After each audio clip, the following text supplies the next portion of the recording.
Hello class, my name is Lynn. Welcome to my presentation on capital budgeting. So today I will go over the capital improvement plan for the city of Anaheim. And Anaheim's CIPs are all grouped under a specific category. There are 7 of them. For improvement project, I will focus on the water system reliability. And it falls under the water systems category and accounts for 10% of all the projects by category. And the impact of the water system reliability is to improve the water system so the city can replace or improve the water facility or the parts that are related to water treatment and the operations. Is to decrease the ongoing maintenance cost. Although operating and maintenance costs will increase, but it will be offset by the reimbursement from the Orange County Water District. It will also reduce the future imported water supply costs. The type of debt that Anaheim can use is the revenues bonds, and it clearly states that in that CAFR that they pledge to pay their debts through revenue bonds. And the way revenue bonds work is there's investors who put money to finance a city project. The city develops that project, and then the investor are being repaid through the project's revenue. The advantages and disadvantages of revenue bonds depends on the project, the bond issuer and holder. So for advantages, water is inelastic, meaning you can only get it from one source. This is why I picked a capital improvement project relating to water utilities. The essential nature of it ensures that the bondholder is backed up by the revenues gained from the project.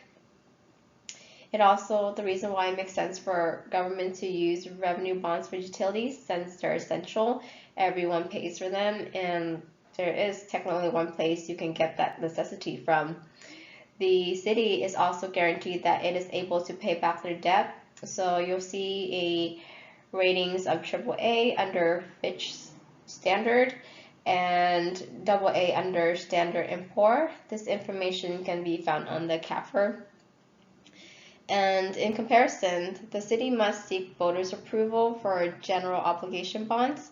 So as an advantage, if Anaheim fails to obtain voters' approval for a project, or the city's debt limit has reached a capacity where the GO issuance has been limited, the city can bring in investors as an alternative to finance their projects. And for the revenue bonds, it actually makes up 2/3 of municipal bonds, so 60% total. And for disadvantages, you have to analyze the revenue streams to the amount of debt required for the project. It is very risky for the bondholder because the city can default its payment if there's not enough cash flow coming from the project. For example, hypothetically, Anaheim's population decreased and there's less people to pay for the water services to cover for the new equipment. So the city may default the payment. And there's higher interest rates for the city to pay off its debt, although this is actually beneficial for the investors. And our book also mentioned call provisions. This allows the borrower to repay the debt before the maturity, which is the day that the debt is due. And this is good for the city borrower because they have the flexibility to manage their debt. And the bonds are also long-term in nature, which means the invested funds are blocked for a long time.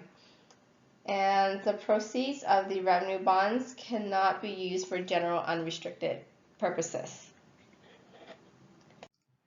This concludes my presentation. I look forward to hearing your capital improvement plans, and thank you. Have a great weekend.